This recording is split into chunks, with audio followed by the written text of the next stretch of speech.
దేవుని నామానికి స్తోత్రాలు. చేరుకుడి వచ్చిన మీ అందరికీ కూడా దేవుని నామములో వందనాలు చెల్లిస్తున్నాం. దేవుడు తన ఉచితమైన కృపా ప్రేమను బట్టి గడిచిన మాసమంతా కూడా తన రెక్కల క్రింద మనలను కాపాడి మరలా ఫిబ్రవరి మాసము మొదటి పునరుద్ధాన దినమందు ప్రభుని ఆరాధించడానికి దేవుడు మనకిచ్చిన కృపను బట్టి దేవుని స్తుతిస్తూ దేవుని వాక్య భాగమును ధ్యానం చేసుకుందాం. యెహెజ్కేలు రాసిన గ్రంథము 36వ అధ్యాయము. యెహెజ్కేలు రాసిన గ్రంథము 36వ అధ్యాయము 718వ పేజీ. 718వ పేజీ. ఈ 34 నుండి 36 వచ్చిన 33 నుంచి 36 వచ్చిన వరకు చదువుకుందాం. 33వ వచ్చిన భాగము నుండి 36 వరకు యెహెజ్కేలు గ్రంథము 36వ అధ్యాయము. మీ దోషముల వలన మీకు కలిగిన అపవిత్రతను నేను తీసివేసి మీ పట్టణములో మిమ్మును నివసింపజేయవాడు పాడైపోయిన స్థలములో మరలా కట్టబడును. మార్గల దృష్టికి పాడుగాను నిర్జనముగాను అగుపడిన భూమి సేద్యము చేయబడును. పాడైన భూమి ఏదేను వలన అయినను పాడుగాను నిర్జనముగా ఉన్న ఈ పట్టణులు నివాసులతో నిండి ప్రాకారము గలవాయినని జనులు చెప్పుదురు. అప్పుడు యెహోవానైన నేను పాడైపోయిన స్థలములు కట్టువాడనను పాడైపోయిన స్థలములో చెట్లు నాటువాడననియు మీ చుట్టూ శేషించిన అన్యజనులు తెలుసుకొందురు. యెహోవానైనా నేను మాట ఇచ్చి ఉన్నాను, నేను దానిని నెరవేర్తును. ప్రార్థన చేద్దామండి. స్తోత్రము స్తోత్రము స్తోత్రము నాయనా, ప్రేమ నమ్మకమైన తండ్రి, పరిశుద్ధుడా, జీవాధిపతి, ఉన్నవాడా అనువాడా, నీ కొందనాలు స్తోత్రములు చెల్లిస్తున్నాము నాయనా. అయ్యా సర్వాధికారి యగు ప్రభువా, సర్వ సృష్టికి కారణభూతుడా స్తోత్రములు. ఆకాశ మహాకాశములు పట్టజాలని అద్వితీయ దేవా, ఆకాశమును సింహాసనముగా భూమి పాదపీఠముగా కలిగి నరుని అంతరంగమందు జీవాత్మ చేత జీవింపచేవాడా, నీకే వందనములు స్తోత్రములు నాయనా. ఎవరు సమీపింపరాని తేజస్సుల అమరత్వము కలిగి వశించు శ్రీమంతుడా, సర్వాధికారి యగు ప్రభువా స్తోత్రములు నాయనా. అయ్యా మహోన్నతమైన స్థలములలో నివసించువాడవు, పరిశుద్ధ స్థలములో నివాసియగు దేవుడవు ప్రభువా నా తండ్రి. అయినను ప్రభువా, దీనుల ఎడల కృప చూపుట కొరకు నాయనా, పాపులమైన మమ్మలను మీరు ప్రేమించి ప్రభువా, మేము పాపములోనే ఉండగాని పాపముల చేత నాయన చచ్చిన వారమై పడి ఉన్న మమ్మలను చూచి కనికరపడి నాయన మా కొరకు పరలోక మహిమను విడిచి నాయన తండ్రితో కూడా ఉండుట విడిచిపెట్టకూడని భాగ్యమని ఎంచుకొనలేదు, కానీ మా కొరకు దాసుని స్వారూప్యాన్ని ధరించుకున్నారు. మా వంటి రక్తమాంసములతో నాయన, మా వంటి స్వభావముతో ఈ లోకానికి వచ్చి నాయన 33.5 సంవత్సరములు మా కొరకు అయ్యా నిష్కలంకముడుగా పరిశుద్ధుడుగా అయ్యా మాటలోను క్రియలోను ప్రవర్తనలోను మాకు మాదిరిగా అడుగుజాడలను నుంచి నా తండ్రి దేవా, మా పాపముల నిమిత్తమై నీ నిష్కలంకమైన రక్తాన్ని మా కొరకు చిందించి నాయన, నీ మరణాయుక్తమైనటువంటి నీ మాంసాయుక్తమైన దేహం యొక్క మరణము ద్వారా తండ్రితో మమ్మల్ని సమాధానపరిచి పరలోకములు మమ్మల్ని కూర్చుండబెట్టి నాయన పరలోక పౌరస్థితినిచ్చారు. ఏమిచ్చి నిర్ణము తీర్చగలము నాయన? నీ ప్రేమను ఎరగగలిగినటువంటి హృదయాలు మాకు దయచేయండి నాయన. అయ్యా నువ్విచ్చిన ఇంత గొప్ప రక్షణని నాయన గ్రహించగలిగిన కృపను మా యొక్క దయచేయండి నాయన. నీ సన్నిధిలో నిలిచిన యెరూషలేము ప్రార్థన మందిరమును ప్రభువా మీరు దర్శించమని వేడుకొనుచున్నాము నాయన. ఏ ఒక్కరము నాయన పాడైపోయిన స్థలముల వంటి వారముగాను, పాడు దిబ్బల వంటి వారముగాను, పాడైపోయిన వారముగా మేముండవద్దు ప్రభువా. బాగు చేయుటకు మీరు చేయించిన కాలములో నాయన అయ్యా కట్టుటకు మమ్మలను నాయన సమీపించు కాలములో ప్రభువా అయ్యా నీ బలిష్టమైనటువంటి పాదముల దగ్గర నాయన నీ అమూల్యమైన హస్తాలలో మేము ఒదిగిపోవడానికి నీ కృప దయచేయండి. అయ్యా కుమ్మరి వాని వలె మమ్మలను పగలగొట్టకు నాయన, మరలా నీ సారి మీద మరలా మాకు రూపాన్ని ఇవ్వడానికి, నీ పాత్రగా చేసుకోవడానికి మా ఎడల నీ ప్రేమను మీరు కలిగి ఉండగా ప్రభువా, అయ్యా నా తండ్రి, నీ ప్రేమను, నీ కృపను, నీ వాత్సల్యతను ఎరిగిన వారముగా నీ బలిష్టమైన చేతులలో ఒదిగిపోవడానికి నాయన మమ్మల్ని మేము పూర్ణ హృదయముతో నీకు అర్పించుకోవడానికి నీ వాక్యమునకు మమ్మల్ని విధేయులుగా చేయి. వాక్యము నా తండ్రి నీదై ఉన్నది, స్వరము నీదిగా ఈ స్థలములో మీరు ప్రకటించండి. ప్రతి వాని హృదయమునకు నాయన అర్థమయ్యే రీతిలో అయ్యా మా నోట నీ మాట నుంచి వినగలిగిన చెవును, చూడగలిగిన కన్నును, గ్రహించేటువంటి హృదయాన్ని ప్రతి ఒక్కరికి దయచేసి నీ సన్నిధిలో నీ నామమునకు మేము భయపడచ్చు ఏకదృష్టి కలిగి ఉండడానికి కృప దయచేయమని వాక్యంలోని సత్యమును, మర్మమును, భావమును వివరించుటకు అల్పమైన మా పెదవుల నోట నీ వాక్కును బయలుపరిచిన తండ్రి, నీ సంగమునకు, నీ ప్రజలకు క్షేమాభివృద్ధి కలుగచేసి నీవే కృపాధారముగా నిలిచి బలపరచుమని నజరేయుడును ప్రియరక్షకుడైన యేసుక్రీస్తు నామములో అడిగి ప్రార్థించి పొందినామని నమ్ముచున్నాము తండ్రి, ఆమేన్. మరొకసారి అందరికీ వందనాలండి. చదవబడినటువంటి ఈ లేఖన భాగము ఎహెజ్కేలు గ్రంథము 36వ అధ్యాయ భాగము మరి 33వ వచన భాగము నుండి మనము చదువుకొని ఉన్నాం. ఈ చదవబడినటువంటి లేఖన భాగములో మనం చదువుకున్నటువంటి లేఖన భాగములో ఏమని వ్రాయబడి ఉన్నదంటే, తండ్రి యొక్క దేవుడు ఇజ్రాయేలు తన ప్రజలైనటువంటి ఇజ్రాయేలును ఉద్దేశించి మాట్లాడుతున్నాడు. ఏంటి వారిని ఉద్దేశించి దేవుడు మాట్లాడుతుంది అంటే, దేవుడు వారికి నూతన హృదయాన్ని ఇచ్చి, నూతన స్వభావాన్ని ఇచ్చి, నూతన ఆత్మనిస్తానని వాగ్దానం చేస్తూ, దేవుడు దేవుని ప్రజలేమో దేవునిని విడిచి, దేవునిని మరచి, తమ ఇష్టానుసారమైనటువంటి జీవన శైలిలోనికి దేవుని ప్రజలందరూ ఎట్లా మారిపోయారు అంటే, దేవుడు అనేది పేరుకు మాత్రమే దేవుణ్ణి కలిగి ఉన్నారు, కానీ మనుషులందరూ కూడా ఎవరికి ఇష్టమైనటువంటి త్రోవలలో, ఎవరి ఇష్టానుసారమైనటువంటి ప్రవర్తనలో వారుండి వారు దేవుని దృష్టికి ద్రోహులైనందున దేవుడు కూడా వారిని వారి ఇష్టానికి అప్పగించేశారు. వారి ఇష్టానికి వారిని అప్పగించడాన్ని బట్టి దేవుని పిల్లలైనటువంటి వారు చివరికి ఏ స్థితిలో మిగిలిపోయారు అంటే, అందరూ కూడా పాడైపోయి కనబడుతున్నారంట.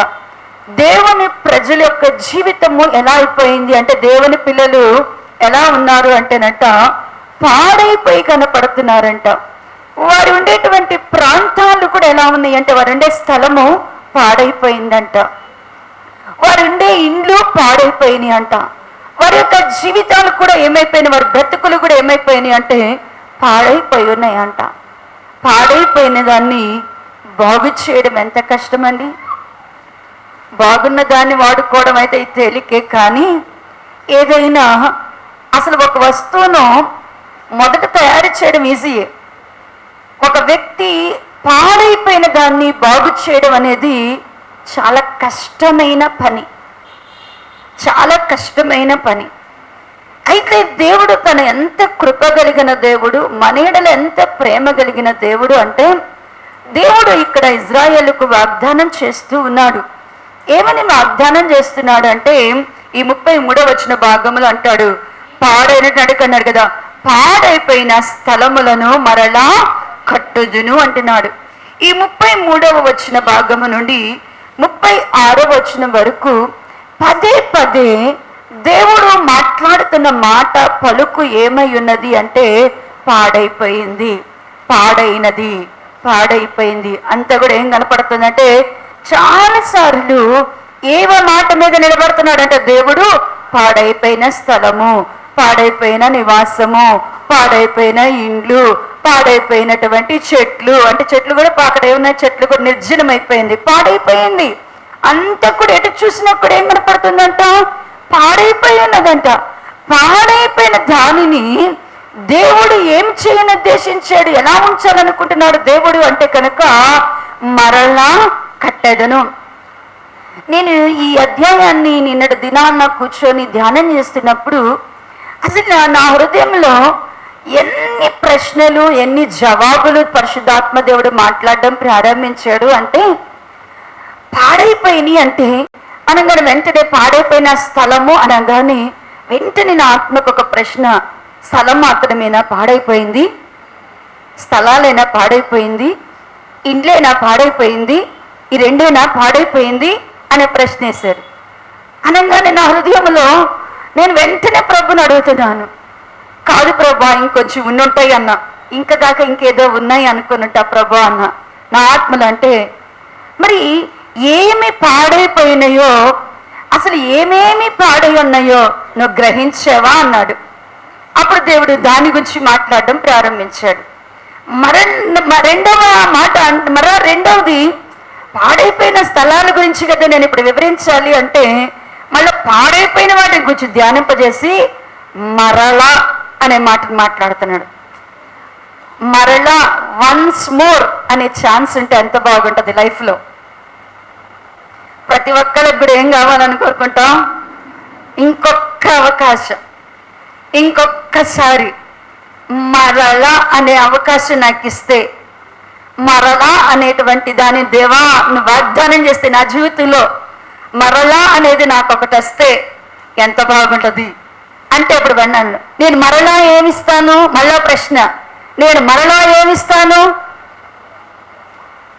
మరలా ఏం చేయగలను నేను నీ జీవితంలో? ఏమేమే పాడైపోయినాయి, మరలా నేను నీకు ఏమి ఇవ్వగలను అన్నారు. ప్రభా నువ్వేమి ఇవ్వగలవు ప్రభువా? మరలా నువ్వేమైనా మరలా దాన్ని ధ్యానం చెయ్యి. రాత్రి ఎంత బాధ, నిన్నంతా నేను లెగవలేకపోయాను. ఇది నేను సాక్ష్యంగా చెప్పుకోవాల్సిన విషయం. అసలు నిన్న నా శరీరంలో ఒక్క అవయవం కూడా నా దగ్గర పని చేయడం ప్రారంభించలే. ఒక్క అవయవం కూడా నేను లెగిసి నడవడానికి నా దగ్గర శక్తి లేదు. అలాంటి సమయాల్లో నేను ఉదయం కాలం అంతా పడుకొని ఉన్నా. ఉదయం అంతా సాయంత్రం 6:30 దాకా మంచం మీద అలా పడుకొని ఉన్నా. 6:30, 7 గంటలకు లేచి బైబిల్ పట్టుకున్నా. ధ్యానం చేయడం ప్రారంభిస్తే నేను 10, 10:30, 11 దాకా దేవుని సన్నిధిలో ఉన్నాను. వాక్యం ధ్యానం చేస్తా. మళ్ళా పడుకుందామని పడుకుంటే మన దేవంతా పడుకున్నాగా తెల్లారి 3:30, 3:40కి మళ్ళా అప్పుడు నిద్ర వచ్చింది నాకు. అప్పుడు దాకా దేవుడు వాక్యంతో మాట్లాడుతూనే ఉన్నాడు. ఎందుకు ఈ మాట చెప్తున్నానంటే, దేవుడు మన ఎడల కలిగి ఉన్న ప్రేమ ఎంత గొప్పది అంటే, ఏ మనుష్యుడు మనల్ని ఆదరించలేడు, ఏ మనుష్యుడు మనల్ని బాగు చేయలేడు, ఏ మనుష్యుడు మన జీవితాన్ని రెస్టోర్ చేయలేడు. ఏ మనుష్యుడైనా చేయగలడు? నువ్వేదైనా పోగొట్టుకుంటే ఏదైనా మనం తిరిగి మనకు అది దొరికిద్దాం? మనం అనుకుంటాం, అయ్యో నేను ఇది పాడు చేసుకున్నాను, ఇది నా దగ్గరికి వచ్చిద్దాం. ఒక వ్యాధి వస్తే ఆరోగ్యం మరలా వస్తుందా? ఒకటి నాశనం అయిపోతే, ఒకటి ఇల్లు పడిపోతే మరలా తిరిగి కట్టుకోగలమా?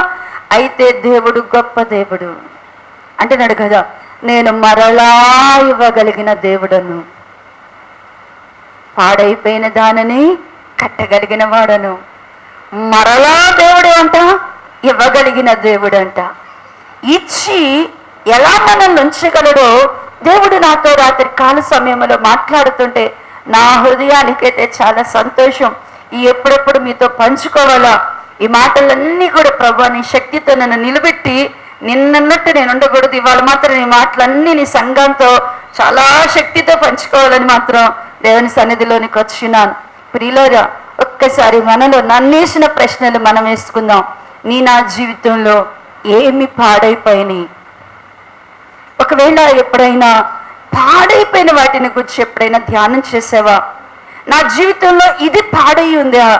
ఇది పాడై ఉంటే నేను దీన్ని మరలా రెస్టోర్ చేసుకోగలనా? నేను దాన్ని మరలా రీబిల్డ్ చేయగలనా అని ఎప్పుడైనా ఆలోచించుకున్నావా? నీ జీవితంలో, నా జీవితంలో ఏది మనము పాడు చేసుకొని నిర్లక్ష్యముగా ఉంటున్నాము అంటే, చూడండి ప్రియులరా, గబగబా ఈ వాక్య భాగములను ధ్యానం చేయడానికి ముందుకు వెళ్దాం.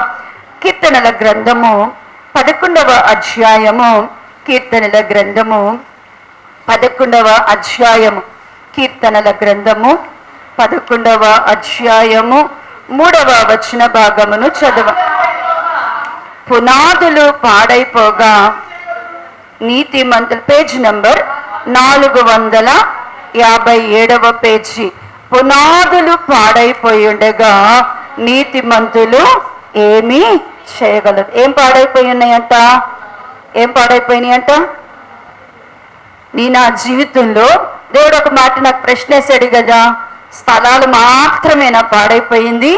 స్థలాలు మాత్రమేనా పాడైపోయింది, ఇంకేం పాడవలేదా అని అడిగితే, ఏం పాడైపోయినాయో జ్ఞాపకం చేసుకోవాలంట. చాలా మంది ఏమి పాడు చేసుకున్నారు. చాలా మంది జీవితంలో ఏమి పాడైపోయిన స్థితిలో ఉన్నాయంటే, చాలా మంది వారి జీవితాలలో ఏమి పాడుగా ఉన్నాయి అంటేనంట, పునాదులు పాడైపోయి ఉన్నాయంట. ఏం పాడైపోయినాడంట? దేవుడు చూస్తున్నాడంట. దేవుడు ఆకాశము నుండి పరిశీలనగా చూస్తున్నప్పుడంట ఏం పాడై కనబడుతున్నాయంట? పునాదులు పాడై ఉన్నాయి. పునాదులు పాడై ఉంటే అసలు నీతిమంతులు ఏం చేస్తున్నారు? ఏం పాడైపోతున్నాయంట? పునాదులు పాడై ఉంటే నీతిమంతులు ఏం చేస్తున్నారు? ప్రియా దేవుని బిడ్డలారా, నీ పునాది బలిష్టంగా ఉందా? నీ పునాది స్థిరముగా ఉందా? నీ పునాది గట్టిగా ఉందా? లేక నీ పునాది పాడైపోయి, నీ పునాది పాడైపోయినా కూడా యేసు రక్తము చేత కడగబడి నీతిమంతురాలుగా చేయబడిన నీవు, నీ పునాది పాడైనా కూడా నువ్వు మౌనముగా ఉన్నావా? నువ్వు మౌనముగా ఉన్నావా? దేవుని ప్రజల జీవితంలో దేవుడు మాట్లాడుతున్నాడు. ప్రియా దేవుని సంగమా, నా జీవితంలో మనం అనుకున్నాం కదా, పాడైన స్థలములను కట్టువాడను నేనే అని దేవుడు మాట్లాడుతున్నాడు. అంటే పాడైపోయినటువంటి నీ యొక్క స్థలములు, ఇళ్లను, నీ యొక్క శరీరాన్ని, నీ పరిస్థితులు మాత్రమే కాదు ప్రియులారా, నీ పాడైపోయిన పునాదులు ఎలా ఉన్నాయో నువ్వు పరిశీలన చేసుకున్నావా? ప్రియులారా, చాలా మంది జీవితములలో పునాదులు పాడైపోయి ఉన్నాయంట. పునాది అంటే చూడండి, దేవుని వాక్యం మీ అందరికీ చెప్పాను. పునాదిని గురించి 40 రోజులు చెప్పాను. పునాది ఎవరంటే మన పునాది ఎవరు? యేసు క్రీస్తు ప్రభు వారి అన్నాడు కదా, మనకు పునాదిగా ఏముండాలా? మొదట ప్రభు అయినా యేసు క్రీస్తు ప్రభు వారే ఉండాలా. చూడండి, యెషయా గ్రంథము 2-3 మాటలు మాత్రమే జ్ఞాపకం చేసుకుని ముందుకు తీసుకొని వెళ్తాను. యెషయా గ్రంథము 28వ అధ్యాయము 16వ వచన భాగము. ప్రభువగు యెహోవా ఇలాగు సెలవిచ్చుచున్నాడు, సియోనులో పునాదిగా రాతిని వేసిన వాడును నేనే, అది పరిశోధింపబడిన రాయి, అమూల్యమైన తలరాయి, బహు స్థిరమైన పునాది అయిన మూలరాయి అయి ఉన్నది. చాలండి, దేవుడు అన్నాడు, సియోనులో ఒక పునాది రాతిని వేస్తున్నాడంట. ఆ పునాది రాతి అంట అమూల్యమైనదంట, మూలరాయి అంట, బహు స్థిరమైనదంట. ఆ రాతిని గుచ్చి దేవుడు మాట్లాడుతూ, దేవుడు ఆ రాయి ఎవరు అని చెప్పినాడంటే, మొదటి కొరింథీయులకు రాసిన పత్రిక 3వ అధ్యాయము 147వ పేజీ 10వ వచన భాగం నుండి చదివితే 10-11.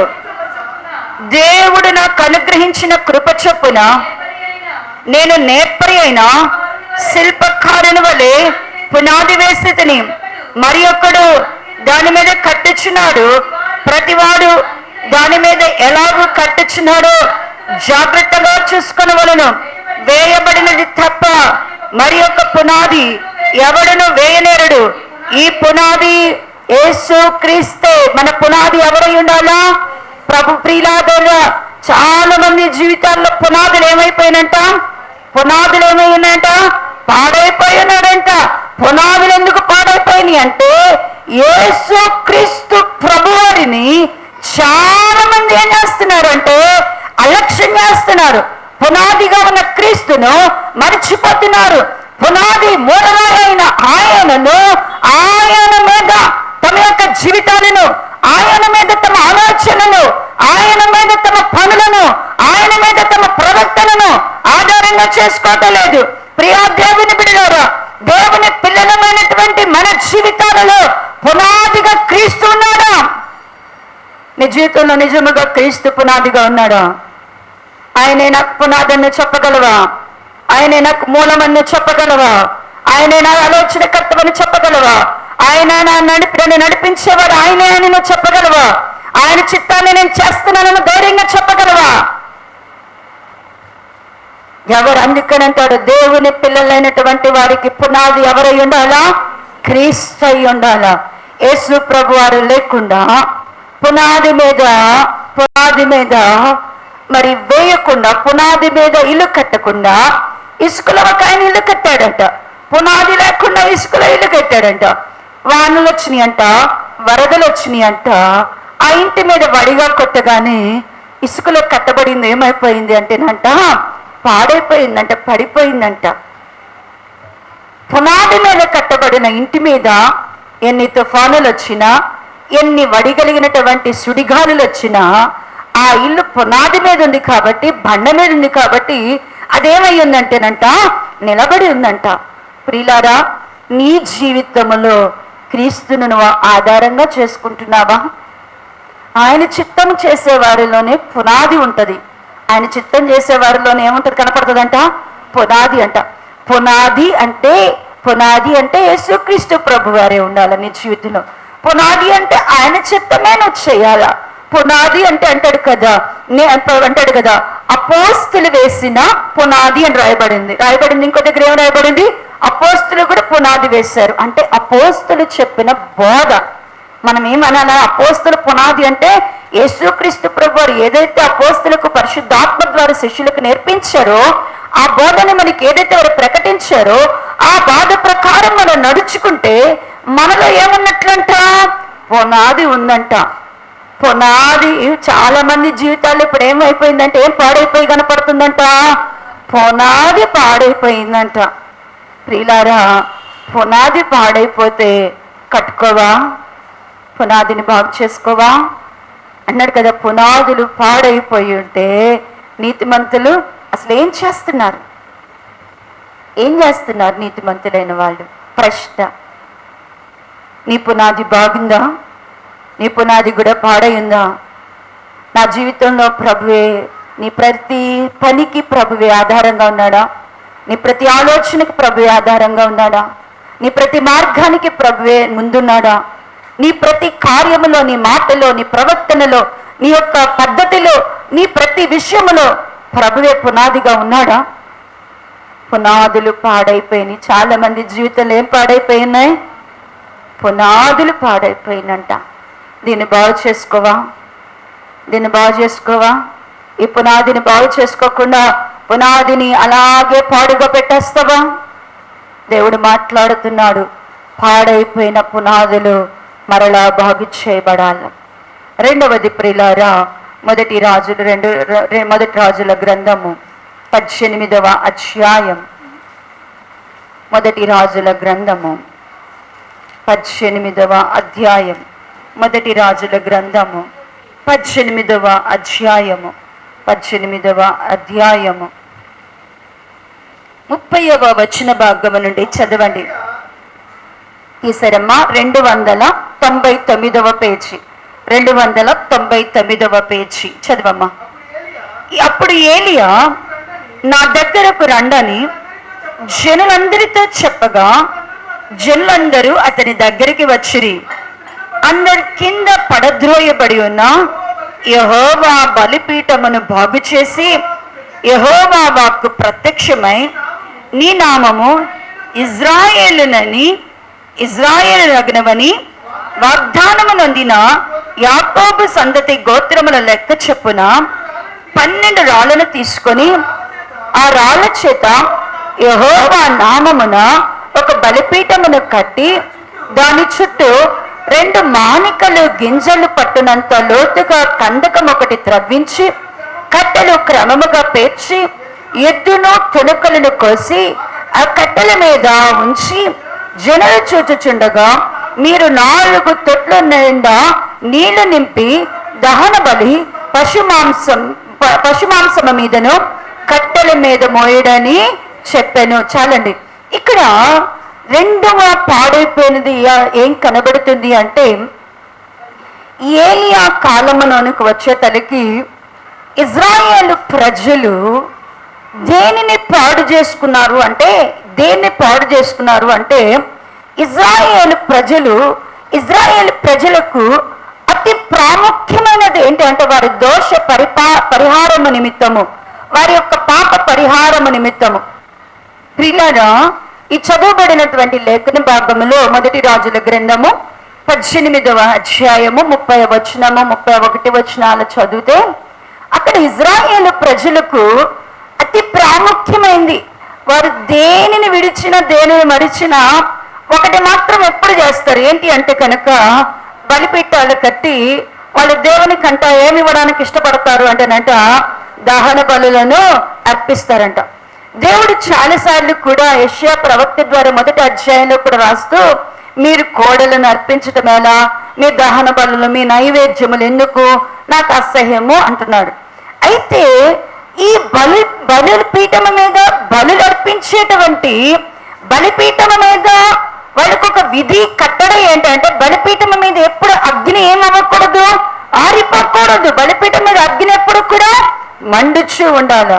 అయితే ఇజ్రాయేలు ప్రజలు దేనిని పాడు చేసుకున్నారు అంటేనట, ఏమి పాడైపోయింది అంటేనట, ఇజ్రాయేలు ప్రజలను అక్కడ ఉన్నటువంటి ఆ కాలంలో ఉన్నటువంటి ద్విమనస్కులుగా ఉన్నటువంటి మరి యెజెబెలుతో కూడా కలిసినటువంటి బయలు ప్రవక్తలు, అష్టారోధు ప్రవక్తలు, మరి అన్యజనులైన వారు ఉన్నప్పుడంట వారందరినీ దేవుని యొక్క పర్వతము కర్మేలు అనేటువంటి పర్వతం మీదకి ఈ యొక్క ఏలియా గారు తీసుకువెళ్ళినప్పుడంట అక్కడ ఉన్నటువంటి బలిపీఠం ఎలా కనబడుతుంది అంటేనంట పాడైపోయి కనబడుతుందంట.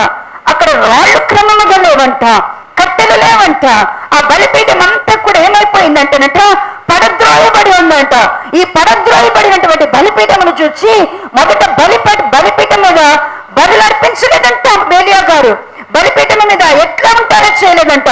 ఆయన మొదట ఏం చేశాడంటే పాడైపోయిన బలిపీఠాన్ని ఏం చేశాడు, బాగు చేసి, బలిపీఠం ఏమైపోయింది, బాగు చేసిపోయింది. ప్రియా దేవుని పిల్లలారా, అంచె దినాలలో బలిపీఠాలు ఏమైపోయి ఉన్నాయి, దేవుని పిల్లల యొక్క బలిపీఠాలు ఏమైపోయి ఉన్నాయి, పాడైపోయి ఉన్నాయి. పాడైపోయి అగ్నితో ఎప్పుడు మండుచుండవలసిన బలిపీఠాలు, అగ్నితో ఎప్పుడు రగిలించవలసినటువంటి బలిపీఠాలు, ఎప్పుడు దేవునికి నైవేద్యములు అర్పించవలసిన బలిపీఠాలు, అగ్ని ధూపము వలె దేవుని యొక్క సన్నిధిలో ఆఘ్రానింపవలసినటువంటి బలిపీఠాలు ఆరిపోయి రాళ్ళు క్రమముగా లేవు, కట్టెలు క్రమముగా లేవు. అంతా కూడా స్థలం అంతా కూడా ఏమైపోయిందంట, పాడైపోయినది. చూడండి, నన్ను వేసిన ప్రశ్న మిమ్మల్ని కూడా వేస్తున్నాను. స్థలాలు ఒక్కటైనా పాడైపోయి కనపడుతుంది దేవునికి? స్థలాలు ఒక్కటే కనబడుతున్నాయా పాడైపోయి? లేదు సుమా, స్థలాలు మాత్రమే కాదు, దేవుని పిల్లల యొక్క పునాదులే పాడైపోయి కనబడుతున్నాయి దేవునికి. పునాదులే సరిగ్గా లేవు. క్రీస్తుని ఆధారంగా చేసుకోలేకపోతున్నావు, క్రీస్తుని అనుసరించలేకపోతున్నావు, ఆయన మీద ఆధారపడలేకపోతున్నావు, ఆయనకే ప్రాముఖ్యతనివ్వలేకపోతున్నావు.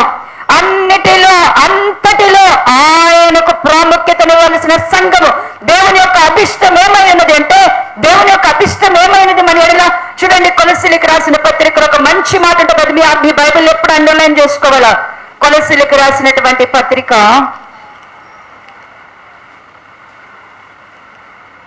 1వ అధ్యాయము పేజ్ నంబర్ 182వ పేజీ 16వ వచన భాగమును చదవండి. 16 నుంచి చదవండి. ఏలైనగా ఆకాశం అందున్నవి భూమి అందున్నవి దృశ్యమైనవి కానీ అదృశ్యమైనవి కానీ అవి సింహాసనములైనను ప్రభుత్వములైనను ప్రధానులైనను అధికారములైనను సర్వమును ఆయన సృజింపబడను, సర్వమును ఆయన ద్వారా ఆయనను బట్టి సృజింపబడను. ఆయన అన్నిటికంటే ముందుగా ఉన్నవాడు, ఆయనే సమస్తమునకు ఆధారభూతుడు. సంగమును శరీరమునకు ఆయనే శిరస్సు, ఆయనకు అన్నిటిలో ప్రాముఖ్యము కలదు. ఈ మాట ఖచ్చితంగా మీరు అండర్లైన్ చేసుకోవాలి. మీ బైబిల్లో ఇది ఈ ప్రార్థన చేసుకునే ప్రతి నిమిషం ఈ మాటను మీరు జ్ఞాపకం చేసుకోవాలా. ఆయనకు అన్నిటిలో ప్రాముఖ్యము కలుగు నిమిత్తము ఆయన ఆది అయ్యుండి మృతులలో నుండి లేచుటకు ఆది సంభూతుడాయను. ఆయనకేం కావాలా? ఆయనకేమి ఇవ్వాలో? పునాది మనకు క్రీస్తుగా ఉంటే అన్నిటిలో మనం ఆయనకి ఏం చేస్తాం?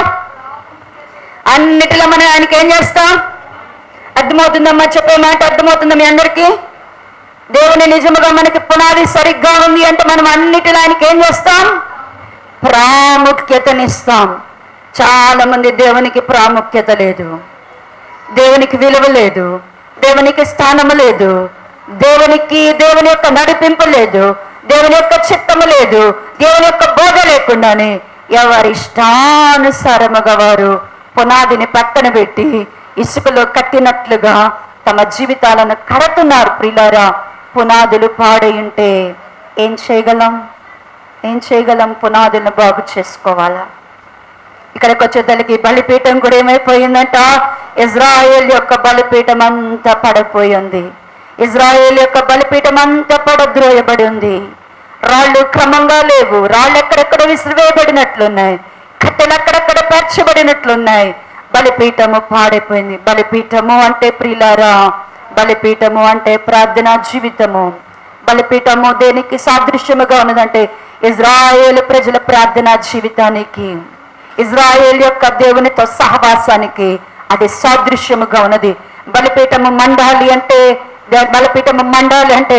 దేవుని దగ్గరకు మనం నిలిచి అది ఆరిపోకుండా ఏం చేయాలి? ఎప్పుడు కూడా ఏం చేస్తుండాలా? ఆ బలిపీఠం మీద అగ్నిని ఏం చేయాలా? రగిలిస్తా ఉండాలా. అంటే దేవునితో సహవాసము, దేవుని సన్నిధిలో ప్రార్థన ధూపము వలె, నైవేద్యము వలె దేవుని సన్నిధిలోనికి చేరాలా. దేవుని బిడ్డలు ఏం చేయట్లేదు, దేవుని ప్రజలు ఏం కోల్పోతున్నారంటే దేవునితో కూడా ఉన్న సహవాసాన్ని. దేవుడు నన్ను దేని కొరకు పిలిచినాడు? అసలు దేవుని పిలుపులో నీ ఎడల నా ఎడలే దేని కొరకు దేవుడిని పిలిచాడు? హాయ్ బాయ్ చెప్పడానికి పిలిచాడా దేవుడు నిన్ను? దేవుడు నిన్ను అమ్మా వచ్చావు హాయ్ అనుకుని మన ఫ్రెండ్స్ గా అనుకుంటారు కదా, హాయ్ అనుకొని మళ్ళీ వెళ్ళేటప్పుడు ఏమనుకుంటారు? బాయ్ అని చెప్పుకొని వెళ్ళిపోతారు. ఇందుకోసం దేవుడు నిన్ను పిలిచింది.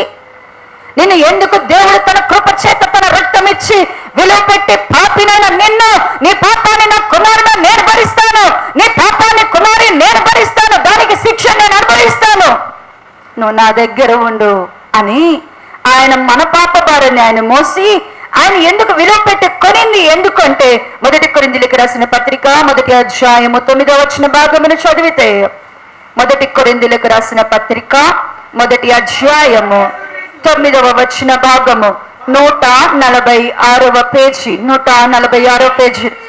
మన ప్రభు అయిన యేసుక్రీస్తు అను మన కుమారుని యొక్క సహవాసమునకు మిమ్మల్ని పిలిచిన దేవుడు నమ్మదగిన వాడు. మరలా ఇంకొకరు పురుషులోంచి చదవండి గట్టిగా. మన ప్రభు అయిన యేసుక్రీస్తును తన కుమారుని సహవాసమునకు మిమ్మల్ని పిలిచిన దేవుడు నమ్మదగిన వాడు. దేని కొరకు మనల్ని పిలిచాడు దేవుడు? దేని కొరకు పిలిచాడు దేవుడు? ఆయనతో కూడా కుమారుడు యేసు ప్రభు వారితో మనకి సహవాసం ఉన్న వాళ్ళు ఎక్కడికి రాగలరు? సహవాసం ఉన్న వాళ్ళు ఎక్కడ ఉండగలరు? బలిపీఠం దగ్గరకు రాగలరు. బలిపీఠం దగ్గర ఉండాలి అంటే ఖచ్చితంగా వాళ్ళు ఎవరు దేవునితో కూడా సహవాసం కలిగిన వారు ఉండాలి. ఎవరైతే దేవునితో సహవాసం చేస్తారో వాళ్ళు బలిపీఠం దగ్గరికి రాగలరు. ఎవరైతే బలిపీఠం దగ్గర ఉంటారో బలిపీఠాన్ని వారు ఏం చేయగలరు అంటే కనుక మండించగలరు. ప్రియులారా, బలిపీఠము మండాలి, బలిపీఠము బాగు చేయబడాలా. చాలా మంది వారి జీవితాలలో ప్రభు యొక్క సహవాసంలో ఉండటం లేదు. రెండవదిగా దేవుని పిల్లలు వారి సహవాసాన్ని విడిచిపెడుతున్నారు, దేవునితో సహవాసాన్ని విడిచిపెడుతున్నారు, ప్రార్థనను మానేస్తున్నారు. ప్రార్థన ఊరికనే చూడండి, ఇదివరకు ఇప్పుడంటే గ్యాస్ స్టవ్ కాబట్టి లైటర్లు వచ్చినాయి, అట్టనంగా వెలుగుతున్నాయి. ఇదివరకు కట్టెలు వెలిగించాలంటే ఎంతసేపు పట్టేది?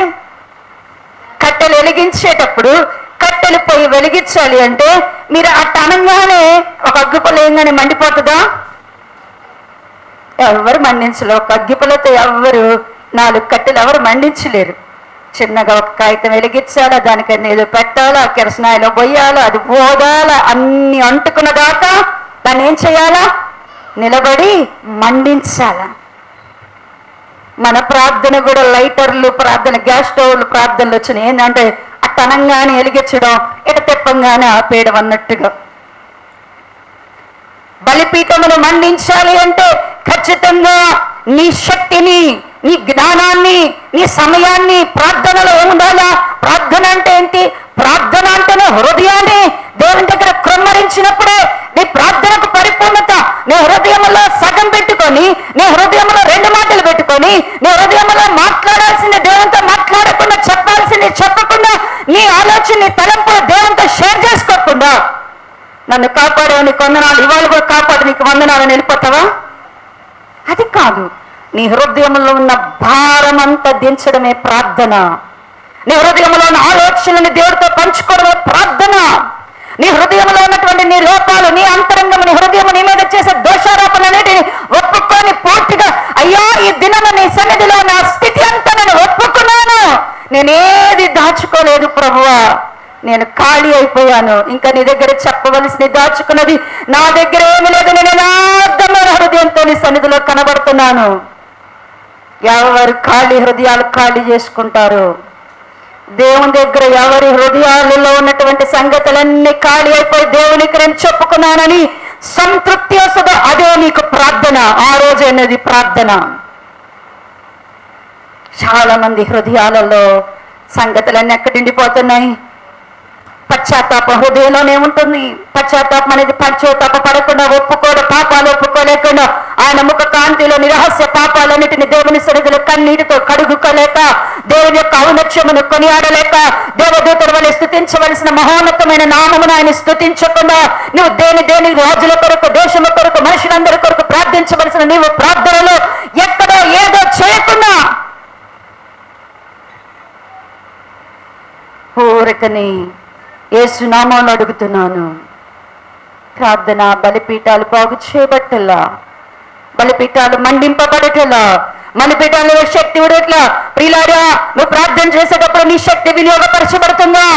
నువ్వు ప్రార్థన చేసేటప్పుడు శక్తి వినియోగపరచబడితే నువ్వు పని చేసినట్లేనా? నువ్వు ప్రార్థన చేసేటప్పుడు నీ శక్తి కరగకపోతే, నీ ప్రార్థన చేసేటప్పుడు నీ యొక్క గొంతు దేవుని సన్నిధిలో ఎత్తబడాలా, నీ కన్నీళ్లు కార్చబడాలా, నీ తలలో నుంచి, నీ నొసట్లో నుంచి, నీ హృదయంలో నుండి, నీ ఒంటిలో నుండి చెమట కరాలా. యేసుక్రీస్తు ప్రభువారు ప్రార్థన చేస్తున్నారు.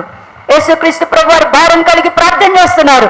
యేసుక్రీస్తు ప్రభువారు ప్రార్థన చేస్తుంటే ఆయన చెమట అయిపోయింది, ప్రార్థనలో చెమట అయిపోయింది, కన్నీళ్ళు అయిపోయింది, చెమట అయిపోయింది. ఇంకేం కారణం ప్రారంభించింది ప్రార్థనలో? మన స్వేద గ్రంథంలో నుంచి యేసు ప్రభువారికి ఏం కారుతుందంట? ప్రార్థనలో రక్తం. నీ ప్రార్థనలో ఏం కారుతున్నాయి? నీ ప్రార్థనలో ఏం కారుతున్నాయి? కన్నీళ్ళు వస్తున్నాయా? 2 బొట్లు కన్నీళ్ళు వస్తున్నాయా? చెమట వస్తుందా నీ ప్రార్థనలో? నీ ప్రార్థనలో నీ శక్తి ఏమైనా నువ్వు కలిపోతున్నావా? కొంచెం నీ శక్తి, నీ ఒంటిలో ఉన్న శక్తిని ప్రభు కొరకు నీ మోకాలను ఏమైనా ఉంచి అరగదీసి అక్కడ నలుపు చేస్తున్నావా? బలిపీఠాలన్నీ కూడా ఏమైపోయి ఉన్నాయి? పాడైపోయి ఉన్నాయి.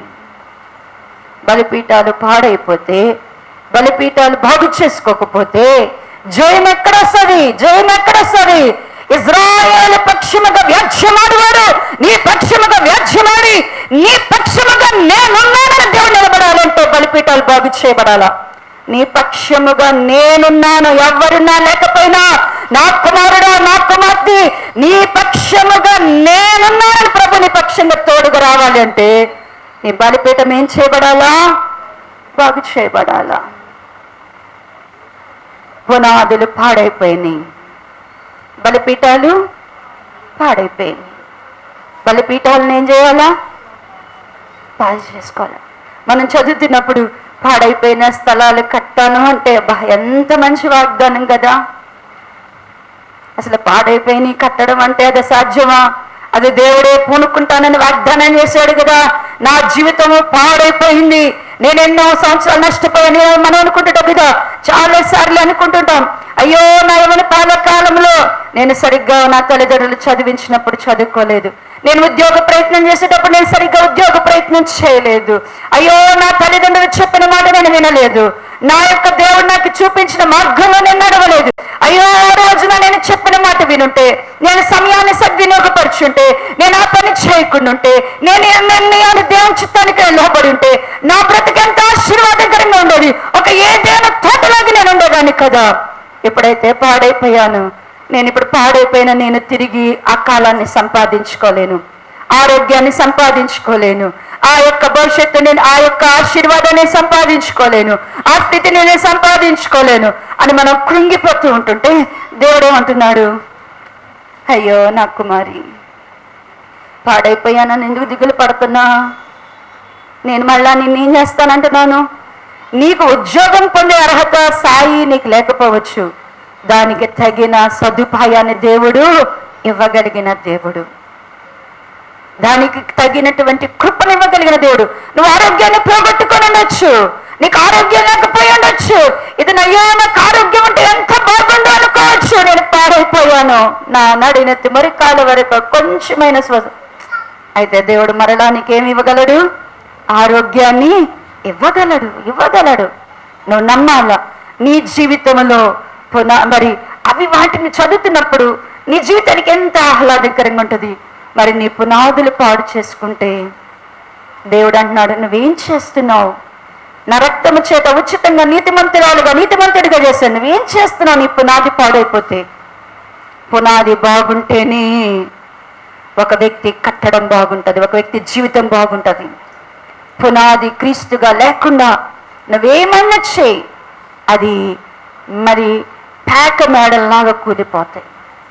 పునాది లేని కట్టడములాగా ఇసుక నేలలో దానిలాగా కూలిపోతుంది. బలిపీఠము బాగు చేసుకోకపోతే, బలిపీఠం బాగులేకపోతే నీ పక్షముగా దేవుడు ఉండడు. దేవుడు నీ పక్షముగా ఉన్నాడన్నట్లుగా సమస్త జనులు చూడాలి అంటే బలిపీఠాన్ని బాగు చేసుకోవాలా. మూడవదిగా చూద్దామండి, యెషయా గ్రంథము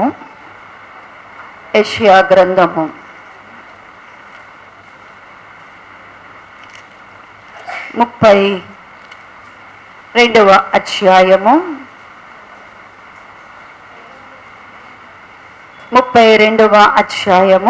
594 13వ వచన భాగమునుడి. 32వ అధ్యాయము 13వ వచన భాగము చదువు. నా జనుల భూమిలో ఆనందపురములోని ఆనంద గృహములన్నిటిలో ముండ్ల తుప్పలను బలిరక్కసి చెట్లను పెరుగును. పైనుండి మన మీద ఆత్మ కృంభమిరపబడే వరకు నగరి విడవబడును, జనసమూహములు కలిగిన పట్టణము విడవబడును. కొండయు కాపురుల గోపురము ఎల్లకాలము గుహగా ఉండును. అవి అడవి గాడిదలకును ఇష్టమైన చోట్లుగాను మందల మేయు భూమిగాను ఉండును. చాలండి. ఇక్కడ చదువుబడినటువంటి లేఖన భాగములో దేవుని యొక్క ప్రజల యొక్క గృహాల గురించి దేవుడు మాట్లాడుతున్నాడు. దేవుని ప్రజల యొక్క గృహాలు ఎలా తయారైపోయినాయి అంటేనంట, దేవుని ప్రజలకు దేవుడిచ్చినటువంటి ఇండ్లను గురించి మాట్లాడుతూ, అవి ఎలాంటి ఇండ్లంట, దేవుడు తన ప్రజలకు ఇచ్చినటువంటి ఇండ్ల పేర్లు ఏంటంట? ఆనందపురములు, ఆనంద గృహాలు. ఇండ్లు ఏంటంటండి? ఆనందపురాలు, ఆనంద గృహాలు. ఆనందపురాలు, ఆనంద గృహాలు ఏముండాలా చెప్పండి? ఆనందపురాలు, ఆనంద గృహాలు ఏముండాలా? ఆనందమే ఉండాలి, అంతేనండి. ఆనందపురాలు, ఆనంద గృహాలు అంటే ఏముండాలా? ఆనందం ఉండాలా. ఆనందపురాలు, ఆనంద గృహాలు అనంట ఏమని కనపడుతున్నాయి అంట? ముళ్ళ తుప్పలు, గచ్చ పొదలు, బలిరక్కసి చెట్లు కనపడుతున్నాయి అంట. ఏమని కనపడుతున్నాయి అంట? ముళ్ళ తుప్పలు కనపడుతున్నాయి అంట, బలిరక్కసి చెట్లు కనపడుతున్నాయి అంట. ఆ ఇళ్లలోకి ఎవరు వచ్చి నివాసం చేస్తున్నారు అంటేనంట, నక్కలు వచ్చి ఉంటున్నాయి అంట, అడవి గాడిదలు వచ్చి ఉంటున్నాయి అంట. అంటే ఇల్లు ఏమైపోయినాయి అంట? ఆనంద గృహాలు ఏమైపోయినాయి అంట? పాడైపోయి ఉన్నాయి. ప్రియులారా, నీ గృహము సమాధాన గృహమేనా? మనం వేసుకుందాం ప్రశ్న. మన ఇంట్లో మనం సమాధానంగా ఉన్నామా? మన ఇంట్లో నిజంగా మనం ఆనందంగా ఉన్నామా? భార్యాభర్తలు, పిల్లలు ఆనందంగా ఉన్నారా? నువ్వు ఒక్కదాని ఒక గదిలో, నీ భర్త ఒక గదిలో, నీ పిల్లలు ఒక గదిలో, మీ నలుగురు కనుక కూర్చున్నారంటే, మీ భార్యాభర్తలు కూర్చొని మాట్లాడుకున్నారంటే, నువ్వింతే నువ్వంతే, నీ వల్లనే నా వల్లనే, నీ వల్లనే అంత నీ వల్లనే అనుకుంటున్నారా? అందుకే నీతోని మాట్లాడనని ఆమె సర్రని అడిపోద్ది వంట గదిలోకి. ఈయన కూడా అసలు నీతో మాట్లాడడం కంటే పని చేసుకోవడం, డ్యూటీకి వెళ్ళిపోవడం మంచిదని ఆయన అడిపోతాడు. పిల్లలు కూర్చొని ఏమైనా మాట్లాడుతామంటే ఎంతసేపు ఈ సోది. పిల్లలు ఎదుగొచ్చారంటే నాకు తెలుసు కదా, నాకు తెలీదా? అన్నం తిందా, టైం అవుతుంది 10 అయింది అంటే నాకు తెలీదా? పిల్లలు వాళ్ళ ఇష్టము. అమ్మ అన్నీ నాకు సలహాలు చెప్పబాక, నేను చిన్న పిల్లోడినేం కాదు, పెందలాడే పడుకోరా అంటే నాకు నిద్రలోనే పడుకోవాలా, నాకు తెలీదా? ఎక్కడ కుదురుతుంది మరి? ఏంటి ఆనందం ఎక్కడ? పిల్లల దగ్గర కూడా ఏమంటారు కదా, భార్యాభర్తలు ఏమనుకుంటారు, వీడిని నువ్వే చెడగొడుతున్నావు. తల్లి వాడు బాగుపడితేనేమో అమ్మనేమంటారు, తండ్రి వీళ్ళని బాగా నెత్తినెక్కించుకొని చెడగొడుతున్నావు అంటాడు తండ్రి. తల్లి కొట్టిందనుకో, పిల్లల్ని పెంచడం చేతగా కొడుతున్నావు. అది కూడా ఎవరికి కొడుతున్నావంటే పిల్లల్ని పెంచడం నీకు చేతగాక కొడుతున్నావు. పెద్దయినాకి తండ్రి అంటాడు, ఏమంటాడు కదా, నువ్వు యాదవిరా, నువ్వు ఎందుకు పనికిరావురా, నువ్వు ఒక పనికి పనికిరావురా, ఒక చేతగా పనికిరావురా. ఎవరు చేస్తున్నారు ఇవన్నీ? ఎవరు చేస్తున్నారు ఇవన్నీ? ఎందుకు మన కుటుంబాన్ని నన్ను తల్లిదండ్రులు దేనికోసం పోట్లాడుకుంటారు? పిల్లోడిని సరిగ్గా పెంచడం, మగ పిల్లలను పెంచడం అని, ఆడపిల్లకి జ్ఞానం నేర్పించలా. అన్ని పరిస్థితుల్లో మనం కావాలంటున్నారు. ఏంటి ఈ సమస్య? పిల్లలు తల్లిదండ్రులు తిట్టుకుంటున్నారు, పిల్లలు తల్లిదండ్రులు కూర్చున్నారు అనుకో, పిల్లలు తల్లిదండ్రులు కూర్చొని మాట్లాడుతున్నారు. ఇది చెప్పండి, మీ టైంలో వేరు, మా టైం వేరు, మా రోజులు వేరు, మీ రోజులు వేరు. మీరు సలహాలు చెప్పే వయసు కాదు. మేము చదువుకున్నాం, మీకంటే ఎక్కువ చదువుకున్నాం, మీరేంటి నాకు చెప్పేది? పిల్లలు ఏదైనా పని చేయమంటే, పిల్లలు పని చేయమనగానే నేను ఇప్పుడే చదువుకోవాలి, నాకు స్టడీ అవర్ అంటారు. పిల్లలు చదువుకోమా, ఏం పని చేయమ్మా, బాగలేదంటే చదువుకోవాలి, నాకు రేపు ఎగ్జామ్. పిల్లల్ని తయారు చేశాం. పిల్లలు ఒక పనికి, ఒక ఆహ్లాదంగా తల్లిదండ్రులు మీరు కూర్చోబెట్టి మీ పిల్లలకి ఒక గంట మోరల్ క్లాస్ తీసుకోండి, వింటారేమో. ఆఫ్టర్ 8th క్లాస్, 8వ తరగతి పైనుంచిన వాళ్ళని కూర్చోబెట్టి ఒక గంట మోరల్ క్లాస్ తీసుకోండి. 8వ తరగతి పైన ఉన్న పిల్లల్ని కూర్చోబెట్టి ఒక గంట మీరు మోరల్ క్లాస్ తీసుకుంటే వారు కాన్సన్ట్రేషన్గా విని వాళ్ళు ఫాలో అవుతారో లేదో చెప్పండి. కూర్చోగానే 2వ నిమిషానికంట ఏంది మళ్ళీ బిగించేసావు సోదే అంటారు. వాళ్ళ లోపల అనకపోయినా వాళ్ళ హృదయంలో ఉండేది మాత్రం అదే. అప్పా క్లాసులు విని విని విని, స్కూల్లో పోతే ఇదే క్లాస్, ఇంట్లో ఇదే క్లాస్, చర్చిలోకి పోతే కూడా ఏదైనా మాకేదైనా మంచి చెప్తారు అంటే చర్చిలో కూడా మాకేముంటాయి, వాక్యంలో కూడా ఏముంటది, అంతా క్లాసులే. ఈ క్లాసులు వినలేక మేమేమైపోతున్నాం, హెడ్ ఎక్ వచ్చేస్తుంది, తలలు చెవుల్లో నుంచి వేడిగాలు వచ్చేస్తుంది అంటాం. ఎందుకు ఈ ఆనంద గృహాలలో ఏమైంది? ఈ గృహాలలో కూర్చొని ఆహ్లాదకరంగా నలుగురు ఒక్కసారి కూర్చొని నవ్వుకుంటూ తినే రోజులు ఎన్ని రోజులు? నీకు ఆకలిస్తే నువ్వు తినేసే, నాకు ఇప్పుడు ఆకలిట్లో. ఎంతమంది ఇళ్లలో ఈ మాటలు అంటారు, నీది నీదే, నాది నాదే, నువ్వు నువ్వే, నేను నేనే, మేము మేమే. ఇలాంటి కుటుంబాలు పాడైపోతున్నాయి ప్రియులారా. రేపు పిల్లలు పెద్దయిపోయినాక పిల్లలు వాళ్ళ జీవితాల్లో వాళ్ళు ఒక ఐసోలేషన్లోకి వెళ్ళిపోతున్నారు. ఏమైపోతున్నారు? నేను అనే స్వార్థాన్ని మనకు నేర్పిస్తున్నాం. మనము అనేది పోతుంది. నేను, నా భార్య, నా పిల్లలు అంతే నాకు ముఖ్యం. నాకు నా తల్లిదండ్రులు అంటే ఏంటంటే ఇంక నేను ఒక్కనే కొడుకునా, నేను ఒక్కదాన్ని కూతురునా? ఎందుకు ఈ మాటలు వస్తున్నాయి? ఎందుకు ప్రేమలు చల్లారిపోతున్నాయి అంటే మన ఆనంద గృహాలలో, ఆనంద పురాలలో ఏం కొదువైపోతుంది అంటేనంట, ఆనందము సంతోషము లేకుండా పోతుంది.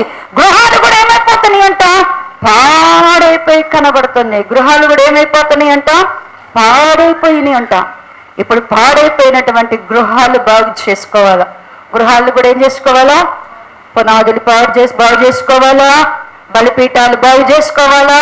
తర్వాత గృహాలను కూడా ఏం చేయాలి, పాడైపోయిన ఇండ్లను కూడా ఏం చేసుకోవాలా, పాడైపోయిన ఇండ్లను మనం కట్టేవారంగా, కట్టుకునేవారంగా, దేవుడు కట్టేనట్లుగా.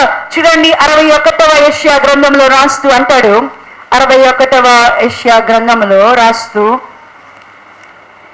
61వ యెషయా గ్రంథము 621వ పేజీ 4వ వచన భాగమును చదవండి. 61వ అధ్యాయము 4వ వచన భాగము. చాలా కాలము నుండి పాడుగానున్న స్థలములను వారు కట్టుదురు, పూర్వమున పాడైన స్థలములను కట్టుదురు, పాడైపోయిన పట్టణములను నూతనముగా స్థాపింతురు, తరతరముల నుండి శిథిలమైన పురములను బాగు చేయుదురు. తరతరముల నుండి పాడైపోయినటువంటి పురాలు ఏం చేయబడాలా? తరతరాలుగా నీ తాత దగ్గర నుంచి నీ ఇంటి పరిస్థితిలోనే ఉందేమో, నీ తండ్రి దగ్గర నుంచి నీ తల్లిదండ్రుల దగ్గర నుంచి ఇలాంటి పరిస్థితి ఉందేమో, మీ నాన్న దగ్గర నుంచి నీ ఇంటి పరిస్థితి ఇలానే ఉందేమో. ఇప్పుడు నీకు అవకాశాన్ని దేవుడిస్తున్నాడు, ఇప్పుడు నీకు అవకాశాన్ని ఇస్తున్నాడు. శిథిలమైపోయినటువంటి పాడైపోయినటువంటి పురాలు ఏం చేయబడాలా? బాగు చేయబడాలా. పాడైపోయిన స్థలములు, పాడైపోయిన ఇండ్లు ఏమైపోవాలా? తిరిగి మరలా ఏం చేయబడాలా? కట్టబడాలా, బాగు చేయబడాలా. అవి బాగు చేయబడాలి అంటే ఈ యొక్క 32వ అధ్యాయ భాగంలోని యెషయా గ్రంథములో చూడండి, దేవుడు మాట్లాడుతున్నాడు కదా. 9వ వచన భాగం నుండి చదవండి. 32వ అధ్యాయము 9వ వచన భాగము నుండి. సుఖాశక్తి కలిగిన స్త్రీలారా లేచి నా మాట వినుడి, నిశ్చింతగా ఉన్న కుమార్తెలారా నా మాట వినుడి. నిశ్చింత గల స్త్రీలారా, ఇక 1 సంవత్సరమునకు మీకు తొందర కలుగును, ద్రాక్ష పంట పోవను, పండ్లు ఏరుటకు రావు. సుఖాశక్తి కన్యకలారా వణుకుడి, నిర్విచారణలారా తొందరపడి మీ పైబట్ట తీసివేసి దిగంబరులై మీ నడుమున గోనెపట్ట కట్టుకొనుడి. రమ్యమైన పొలముల విషయమై, ఫలభరితమైన ద్రాక్ష వనుల విషయమై వారి రొమ్ము కట్టుకొనేది. చూడండి, ఇక్కడ దేవుడు మాట్లాడుతున్నాడు. దేవుని బిడల యొక్క గృహాలు ఆనందముతోను, దేవుని యొక్క బిడల యొక్క గుడారాలు కట్టబడాలి అంటే, అవి బాగు చేయబడాలంటే, శిథిలమైనటువంటి గృహాలు మరలా కట్టబడాలి అంటే దేవుని ప్రజలు ఏమి చేయాలంటే 3 గురించి దేవుడు మాట్లాడుతున్నాడు. సుఖాశక్తిని దేవుని సంఘము విడిచిపెట్టాలి. ఏం విడిచిపెట్టాలి? దేవుని పిల్లలు ఏం మానేయాలా? అమ్మో, ఈరోజు నాకు భలే నీరసంగా ఉందమ్మా, నేను ప్రార్థన చేయలేను, యేసయ్యా నన్ను క్షమించయ్యా ఈ రోజుకి అనడం వదిలేయాల. చాలా మంది ఏం చేస్తారు? నీరసం వచ్చినప్పుడు ప్రార్థనకే అది అంటు కడతారు. నీరసంగా ఉన్నా పనికి వెళ్తున్నారు, నీరసంగా ఉన్నా బయట టీవీ చూస్తున్నారు, టీవీ చూస్తే ఫోన్ చూస్తున్నారుగా. పడుకొని ఏం చేస్తున్నారు? మంచం మీద చక్కగా పడుకున్నా చేతిలో ఫోన్, చేతులు నొప్పులు రావట్లేదు అస్సలు. ప్రార్థన చేయడానికి దేవుని ప్రజలు చూడండి, సుఖాశక్తి ప్రార్థనకి రావాలంటే, అమ్మ ఈ ఆదివారానికి రాలేనేసయ్యా నన్ను క్షమించయ్యా, ఈ పునరుద్ధాన బలం నాకు ఇంట్లో ఉన్నాయి అయ్యా. యాడిస్తాడు పునరుద్ధాన బలం ఇంట్లో ఉంటే? అన్ని పనులు అట్టనే ముక్కుతున్నా లేసి వంట చేస్తున్నాం. నేను ప్రార్థనకి వచ్చి నాకు ఉన్న ఇన్స్పిరేషన్ అదేనండి. ఏంటంటే కనుక ఇంట్లో పని చేశాను అంటే ప్రార్థన విషయంలో మాత్రం మా వారు మా వాళ్ళు అంటారంట, పడుకోరాదా బాగలేదు కదా అంటే, ఈ పని అంతా చేయడానికి నాకు ఓపిక ఇచ్చారు, ఇవన్నీ చేపించారు. దేవుని పనిని మానేయాలా?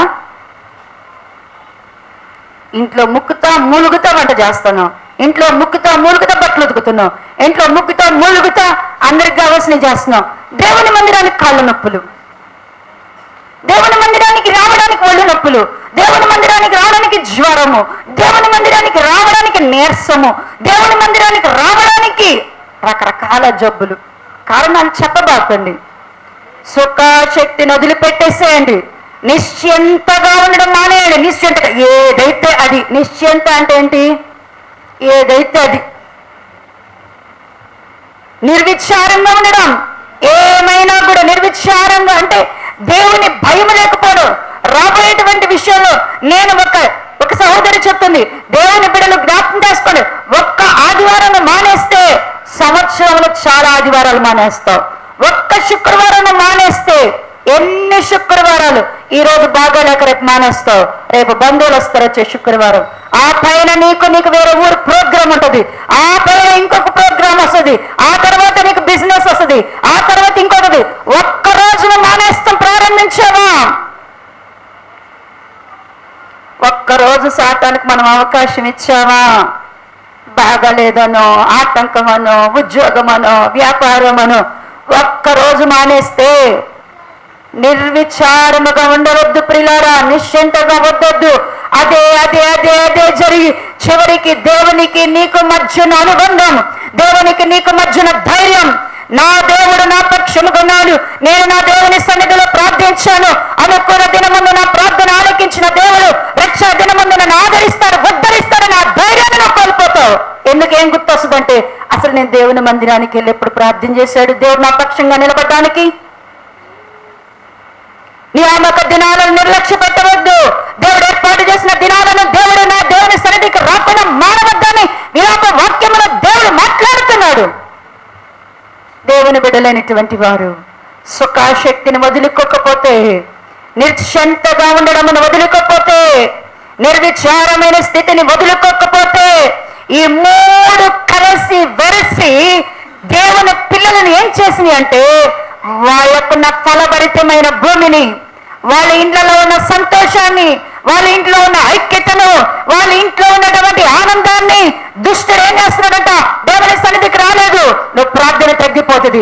దేవుని సన్నిధికి రాలేదు, వాక్యంతో దేవునితో మాట్లాడడానికి అర్థం కాదు. ఈ రోజు నువ్వు విన్న మాట రేపు ఎల్లుండి అవతలెల్లుండి నువ్వు ఖచ్చితంగా నీ హృదయాన్ని పనిచేస్తుంది. ఆ పని చేయడం ఆగిపోతుంది. సుఖాశక్తి, నిర్విచారమైన స్థితి, దేవుని నిశ్చింతమైనటువంటి స్థితిని ఈ మూడు దేవుని సంఘ ప్రజల్లో నుంచి వదిలిపెట్టాలా. ఏ విధం చేతైనా నీ శరీరము దేవుని సన్నిధిలో వంచబడాలా.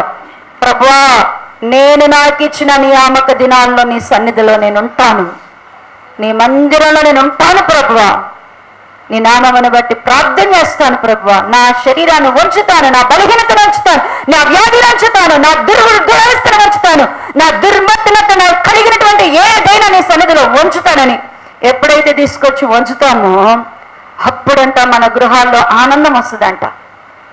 దేవుని బిడ్డలంట దేవుని సన్నిధిలో ప్రార్థించాలంట, దేవుని ఉపవాసం ఉండంట. దేవుని బిడ్డలంట ఏం చేయాలంటాడు? ఈ వాక్యాలు అంటున్నాడు కదా, గోనెపట్టను తీసివేసి 11వ వచన భాగాలు అంటున్నాడు కదా, సుఖాశక్తి కన్యకలారా వణుకుడి, నిర్విచారంలో తొందరపడి మీ పైబట్ట తీసివేసి దిగంబరులై మీ నడుమున గోనెపట్ట కట్టుకోండి. దేవుని చూడండి, యెషయా గ్రంథము 57వ అధ్యాయము 58వ అధ్యాయం, యెషయా గ్రంథము 58వ అధ్యాయము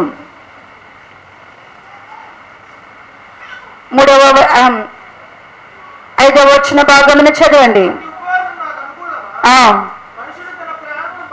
మనుషుడు తన ప్రాణమును బాధపరచవలసిన దినమట్టిదేనా? ఒకటి జమ్ము వలె తల వంచుకొని గోనపట్ట కట్టుకొని బూడిదపరుచుకొని కూర్చుంట ఉపవాసమా? అతి ఉపవాసం యెహోవాకు ప్రీతికరమని మీరు అనుకుందిరా? దుర్మార్గులు కట్టిన కట్లను విప్పుటయు, కాడిమాన మోకులు తీయటయు, బాధింపబడిన వారిని విడిపించుటయు, ప్రతి కాడిని విరగొట్టయుటయు నేను ఏర్పరచుకున్న ఉపవాసము కాదా అంటున్నాడు కదా. చూడండి 12వ వచన భాగమును చదివితే, పూర్వకాలము నుండి పాడైన స్థలములను నీ జనులు కట్టదురు, అనేక తరముల క్రిందట పాడైపోయిన పునాదులను నీవు మరలా కట్టెదవు. దేవుని సంఘము ఇండ్లు బాగుపడాలంటే, ఇండ్లలో ఐక్యత సమాధానము రావాలి అంటే, ఇళ్లలో ఐశ్వర్యము సమృద్ధి ఉండాలి అంటే, ఇంటిలో దేవుని యొక్క కార్యాలు నీ జీవితంలో నీ బిడ్డల జీవితాల్లో జరగాలి అంటే నీవు మానివేయాల్సింది సుఖాశక్తిని, నిశ్చింత కలిగిన స్థితిని, నిర్విచారమైన స్థితిని వదిలిపెట్టి దేవుడికి అనుకూలమైన ఉపవాసం చేయాలా. ఏం చేయాలంటే మనము దేవునికి అనుకూలమైన ఉపవాసం చేయాలా.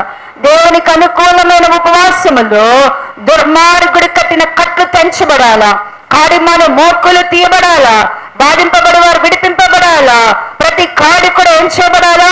ఉరగొట్టబడాలా. అలాంటి ఉపవాసం నువ్వు ఎప్పుడైతే చేస్తావో పాడైపోయిన స్థలాలను నువ్వేం చేస్తావంట? మరలా కడతావు. పాడైపోయిన పునాదులు కూడా ఏం చేయగలవంట? మనము బాగు చేయగలం.